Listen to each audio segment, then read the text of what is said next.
Hi, just wanted to make a quick demo to show that you can quite easily use the dash cam still with a USB stick and charge your phone at the same time.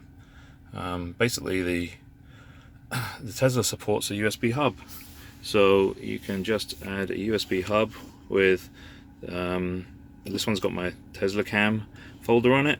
This one has some music on it, and it's just on a USB hub connected in to the slot that I'm using there, and the other slot is just for my wireless charger I'm working on at the moment.